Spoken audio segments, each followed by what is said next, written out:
Bom dia a todos aqui presentes. Para nós da Abrint é uma honra estar aqui nesse palco, eu pelo segundo ano consecutivo. Queria saudar o Mauricélio Oliveira, diretor administrativo e ex-presidente da Abrint, que está aqui na plateia, todo o staff da Abrint que também está aqui, meu amigo Henrique, da Padtech, também que está aqui prestigiando. E o nosso objetivo aqui é mostrar trazer um pouco do passado, mas mostrar os desafios que os provedores têm para frente aí, para continuar prestando esse serviço valoroso no Brasil. Para os que estão presentes e não conhecem a Abrint é uma entidade sem fins lucrativos, uma associação de provedores. A gente tem sede aqui em Brasília.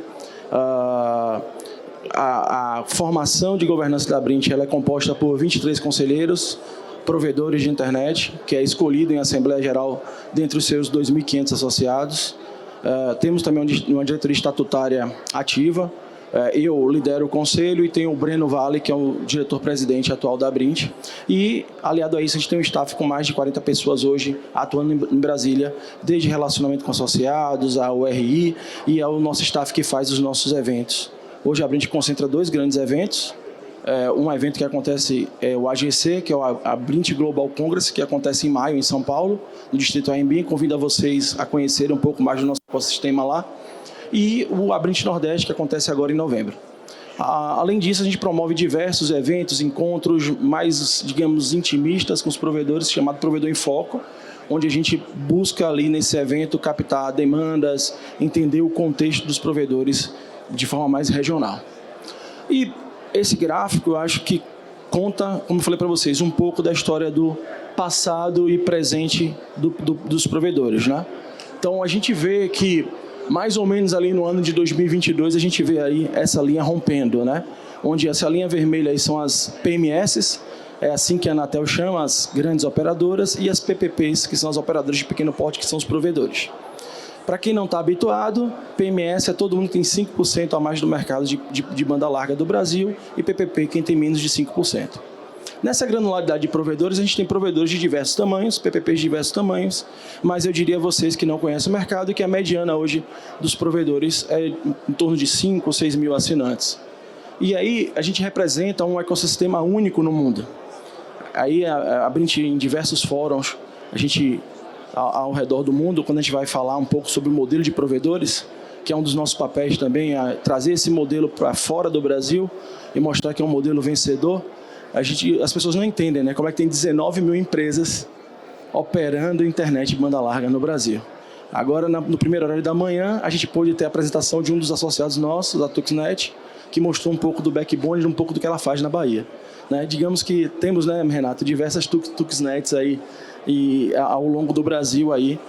E o que foi esse fenômeno? Não? São pessoas, empreendedores que começaram a sentir uma dor localmente ali e foram evoluindo tecnologicamente no rádio e chegamos a deter 80% dos acessos de fibra ótica no Brasil, nos mais diversos municípios. Né? Esse é o nosso feito. Então, do ponto de vista de conectividade, de infraestrutura física, o problema está resolvido no Brasil. Existe fibra ótica chegando na casa dos assinantes e tudo bem. E de forma competitiva, quebrando monopólios que existiam antigamente. Então, você tem 3, 4, 5 provedores ali ofertando um serviço de qualidade. Mas quais os desafios que a gente tem a partir daí? Né?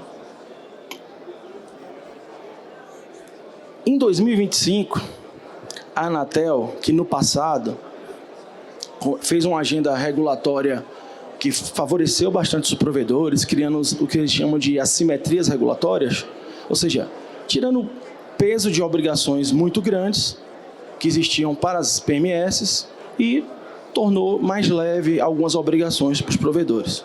Em 2025, eles começaram a fazer algumas revisões dessa agenda no intuito de organizar o mercado. A Abrint apoia, entende que é válido essa ação da Anatel, mas a gente continua de forma a representar os provedores para que também não tenhamos perdas de algumas assimetrias, porque perder a simetria nesse caso específico, num país tão grandioso como o Brasil, de 5 mil municípios, de diversas realidades do norte a sul, representa talvez perder competitividade e fazer o que tudo que os provedores conquistaram e que a população de certa forma conquistou, podendo ter um acesso mais barato, justo e universal, a perda assimétrica, se utilizado um remédio numa dose exagerada, pode levar a isso. E 2025 começa o desafio, né? Eu trago primeiro que uma coisa justa, né? Para quem não entende ou quem está aqui na plateia e não conhece do assunto, houve um tempo em que a Anatel dispensou os provedores de terem a licença. Provedores que tinham menos de 5 mil acessos, eles eram dispensados de pedir a licença. Eles só se credenciavam e eram autorizados a fazer. Primeira medida da Anatel, 2025, foi extinguir essa dispensa e obrigar que todo mundo fosse licenciado. Tudo bem, a licença que um dia foi R$ 9.600, passou a R$ 400 e nada mais justo do que todos os provedores se licenciarem. Houve um processo onde a gente tinha entre licenciados e autorizados 22 mil acessos, esse processo se condensou e em novembro chegou-se esse número de 19 mil provedores. Essa foi uma primeira ação. Uma segunda ação, essa a gente já tem um cenário um pouco mais controverso, foi o pedido do atesto trabalhista. E aqui cabe um disclaimer da Brint. A Brint não discorda de que seja pedido as informações trabalhistas e que siga todas as normas trabalhistas para cada associado nosso. O nosso disclaimer é que a gente não concordou muito com o processo foi feito pela Anatel. Hoje a gente tem uma entidade única fazendo isso. A gente defende amplamente que exista mais de uma entidade que possa fazer isso. E por conta disso, a gente tem conversado com a Anatel, estabelecido diálogo para que outras incentivadas, que outras entidades sindicais se filiem e que possam atestar, fazer esse ateste e que não fique concentrado apenas na mão de uma única entidade. Fora isso, houve também a revisão do PGMC, que é o Plano Geral de Metas, e aí entrou-se novas obrigações, a Brint atuou fortemente nisso, para manter algumas assimetrias, porque existiam algumas tentativas de estender algumas obrigações que se tornariam muito pesadas e tornariam o provedor de pequeno porte não competitivo. E aí, em 2025, a gente passou por esses desafios. Vencidos esses desafios, a gente aí começa uma linha aí de transição complexa, onde a gente tem a reforma tributária, que para o provedor, de uma forma geral, durante a transição, vai sim representar um aumento de carga tributária. Tivemos algumas vitórias interessantes que devem começar a ser implementadas. Uma delas é a questão do cashback. Então, foi instituído, assim como energia e água, o serviço de banda larga como serviço essencial. E todo cidadão que estiver no cadastro único, Bolsa Família, ele poderá receber um cashback dos impostos da sua fatura de telecomunicações. Isso foi uma vitória que a gente entende super interessante, porque vai tornar, de novo, né, a banda larga um pouco mais competitiva e desonerar no bolso daquele cidadão ali que mais precisa utilizar a banda larga e torna mais justa e universal. Então, nada mais justo do que isso ter acontecido. Uma outra questão que está aí na pauta há muitos anos e que a gente espera que tenha um desfecho feliz em 2026 é o compartilhamento de infraestrutura, os famosos postes, né? Ao longo dos anos, a Brint batalhou e batalha aí por essa bandeira, um preço justo de poste, porque a gente tem hoje, pessoal, não está aqui nesse slide, mas se vocês não sabem, números oficiais da Anatel, a gente tem postes no Brasil que custam de R$ 5 a R$ 38. Então, imagine o que é um operador pagar R$ 38 em um único poste, cobrando uma banda larga de menos de R$ 100. Né? Então, numa cidade típica do Brasil, que o Brasil tem mais de 3.500 cidades, tem menos de 30 mil habitantes. Então, é um preço altamente injusto e que a gente precisa de uma regulação forte e que não traga um preço de referência, mas sim um preço teto. Essa é uma defesa que a Brent faz. Porque se a gente deixar um preço de referência, é uma referência. É isso que existe hoje na regulamentação nossa. O preço de referência, para vocês entenderem, ele corrigido a preço de hoje seria R$ 5,30. Mas tem pessoas que fogem 6 vezes da referência, 7 vezes da referência, concessionários. Então, a gente defende que seja um preço teto. E a gente tem um projeto tramitando na Câmara, em regime de urgência, que deve tentar regular essa questão dos postes e chamando as agências para que elas cheguem ao entendimento, porque isso é uma batalha aí que já aconteceu hercúlea, né? De muitos anos. Recentemente, num fórum com o senador Espiridião, ele falou que em 1970 em Florianópolis já era problema poste para ele. Imagine quanto tempo tem esse assunto. E naquela época só existia uma única operadora. Imagine com 19 mil existindo no Brasil, o quanto isso ficou. E aí a gente tem algumas questões hoje, aí eu destaco a questão do cyber, que é uma questão onde a Anatel tem começado a regular essa questão de IA, e a gente tem se envolvido bastante no papel do provedor nisso.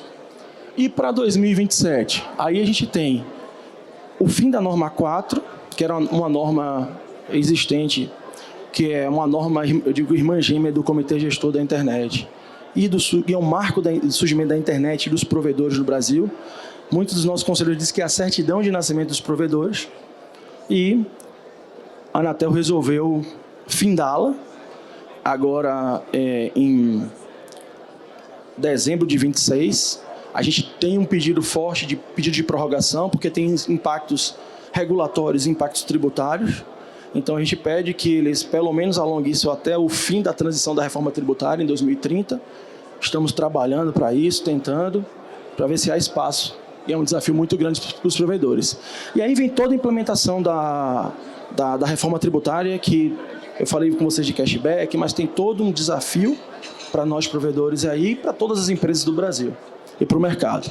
E 27 e 28, a Anatel vem com a nova agenda regulatória, que a gente vem acompanhando e tentando, junto com os provedores, manter as assimetrias, manter o mercado competitivo e justo que a gente tem no Brasil. Essa é a principal bandeira nossa. E aí, o que é que a gente tem de futuro? Aí, trazendo agora um pouco de futuro e não só mais notícias, né? Vamos de algumas boas notícias. Estudos falam que a gente tem um mercado hoje mais ou menos de 472 milhões de dólares aí no Brasil, e que a 2033 a gente pode chegar só o mercado telecom a 1,4 bi. Isso com tudo que a gente foi vendo aqui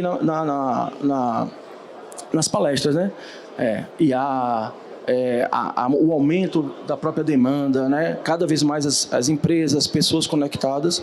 Então, é um mercado que tem muita capacidade de crescimento e, por conta disso, manter esse modelo competitivo quer dizer manter a economia local funcionando, porque isso, a gente está falando de empresas locais que geram empregos localmente, e trazer um modelo que é um modelo de sucesso. É isso que a gente defende. E manter uma fatia disso dentro do nosso país, né? Porque os grandes grupos hoje a gente não tem nenhuma empresa, a gente falou o tempo todo de soberania aqui, eu estou diante da Pagtech aqui, uma heróica empresa brasileira aqui que desenvolve excelentes produtos, e eu estou falando como empreendedor, da gente poder manter ali aquele ecossistema, porque o que o provedor faz ali, gente, é manter todo um ecossistema econômico que oportunizou as pessoas a estudarem, fazerem faculdade à distância, conectou pessoas durante a pandemia, trouxe diversos desses influencers ou diversos negócios digitais de pessoas que estão morando nos rincões do Brasil. Só aconteceu por causa dos provedores. Porque foram eles, efetivamente, que levaram essa conectividade lá para aquela cidade lá de poucos mil habitantes. Que, antes da gente existir, as operadoras diziam que não tinha viabilidade econômica financeira e viviam com a cunha na mão pedindo ao governo para que investisse um dinheiro lá, porque era inviável economicamente financeiro. E o provedor provou, com toda a criatividade, com com todo o empenho que era viável, sim, entregar nessas 5.000 cidades do Brasil internet de qualidade. E não teve um só que provou, não. 2, 3 provaram isso. A competitividade está lá. Só que,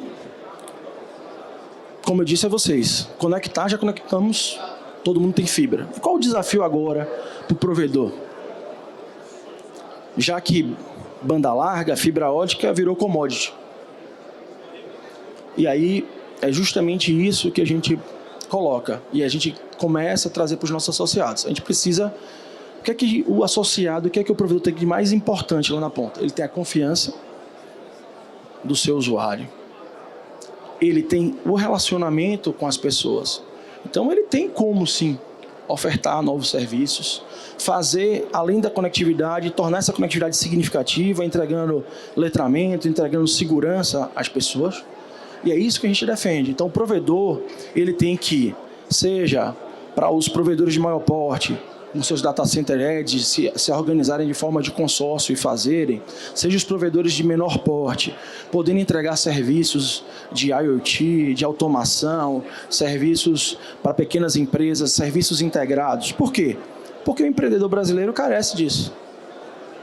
Não tem integrador em todo lugar. O integrador daquele pequeno negócio, daquela PME lá, daquela pequena sanduicheria ali, é o provedor. E é ele que tem que fazer esse papel. E a gente defende que é um negócio que pode trazer um novo gás para os provedores. Até porque, por mais que a gente veja uma onda de consolidação, a gente, enquanto Abrint, a gente não acredita que a gente vai morrer em centenas de provedores no Brasil. Com certeza serão milhares, mesmo que consolidando, porque é um país plural, um país muito grande, um país continental. Então, não dá para a gente dizer que os 19.000 vão virar centenas de provedores. Continuarão sendo milhares de provedores que têm todo um ecossistema, seja de SD-WAN, seja de apoio de inteligência artificial, seja de serviços em nuvem, que podem ser ofertados ali. E ele nichar, além da qualidade do acesso de internet que ele já tem hoje, nichar em um desses serviços. E a gente incentiva bastante esses processos dentro da Abrint, a gente, nas nossas feiras, em momentos que a gente traz no provedor em foco de discussão, para que o provedor possa abrir a mente que realmente, do ponto de vista de margem de negócio, de contribuição, a banda larga vai ficar mais barata, vai ficar mais commodity, mas que ele pode sim ofertar novos serviços. E grandes estudos já mostram isso, né? Que o mercado de infraestrutura aí, ele tem muita coisa na mesa, em termos de negócio, e aí a gente vê já algumas iniciativas muito legais de provedores, né? Por onde a gente viaja, a gente começa a ver o provedor indo para um pouco do lado do software, procurando soluções, seja de vídeo monitoramento, seja soluções mais tradicionais como telefone IP mesmo, e ali ofertando. E aí a gente tem hoje, para que isso aconteça também, um outro desafio e uma outra bandeira que eu queria deixar para os senhores aqui, que a Abrint defende. A gente tem encontrado uma certa resistência dos nossos órgãos reguladores, que é a frequência de 6 GHz para o Wi-Fi. Hoje, todos vocês sabem que no final do dia a gente chega com a fibra ótica na casa das pessoas, mas o acesso de vocês se dá todo através de rede móvel, do Wi-Fi de vocês. E a Abrint defende que o Wi-Fi, que tem 20 anos que não recebe uma nova frequência, né? Todo mundo vê no Wi-Fi de vocês lá 2.4, 5 GB, que o Wi-Fi receba uma nova frequência, que é a frequência de 6 GHz, e que essa frequência seja dada de forma inteira, com 1.200 MHz. No mundo, no Brasil, a decisão há 3 anos atrás era que a gente recebesse esses 1.200 MHz para o Wi-Fi. Isso vai ajudar em conectividade de grandes eventos, conectar locais remotos através de um Wi-Fi outdoor. Mas a Anatel revogou isso e tornou que o Wi-Fi 6 GHz vai ser compartilhado com as redes móveis e que o Wi-Fi só vai receber uma porção de 500 MHz. Infelizmente. Nós temos corrido o mundo inteiro, sensibilizando e mostrando cases como da Europa, da OFCOM, e pedindo que o governo brasileiro, que a nossa agência se sensibilize a retomar a decisão. Porque a gente não está falando somente de uma simples frequência, a gente está falando de um acesso de Wi-Fi, que é um acesso que, de fato, não é entregar 700 MHz para um novo leilão, não arrecadatório, como eles dizem, mas talvez se arrecade bilhões nesse leilão, mas eu chamo todos vocês para entenderem que talvez esses 700 MHz no Wi-Fi pode gerar muitos bilhões de reais na nossa economia. Porque todos vocês, utilizamos 5G, utilizamos frequências IMT, utilizamos, mas a maioria de nós, em 80% do dia, está conectado numa rede Wi-Fi. E a gente precisa de uma rede Wi-Fi que tenha alto desempenho. E quem vai dar esse alto desempenho são as redes 6 GHz. Não adianta ter uma fibra ótica, pensar em tudo disso que a gente está pensando de IA, e depois, na hora de poder utilizar isso na palma da mão, a gente não consegue utilizar. Obrigado. Estourei um pouquinho o tempo, mas... Tá tudo bem, tá tudo certo. A gente agradece demais, seu Janiel, a sua palestra, a sua consideração de estar aqui conosco. A Abrint, né, tá parceira aí, a gente sempre tá lá também participando no evento. Então, parabéns pela apresentação. E é onde a gente encontra vocês aqui no fórum para tirar mais dúvidas, conversar? Eu tô aqui no fórum Mauricério, estamos aqui na plateia, temos um stand aqui ao lado, o segundo stand aqui do lado direito. E nosso escritório aqui em Brasília também está aberto para todos, e a gente fica muito feliz nesse fórum qualificado poder também falar com vocês e mostrar um pouco a visão também para vocês enquanto consumidores, né, que precisam também nos ajudar nessa defesa desses interesses, né, por uma internet significativa, mais justa, mais competitiva. É isso que a gente defende. Perfeito. Muito obrigado. Obrigado. Obrigado pelo tempo e a parceria, como sempre. Gratidão.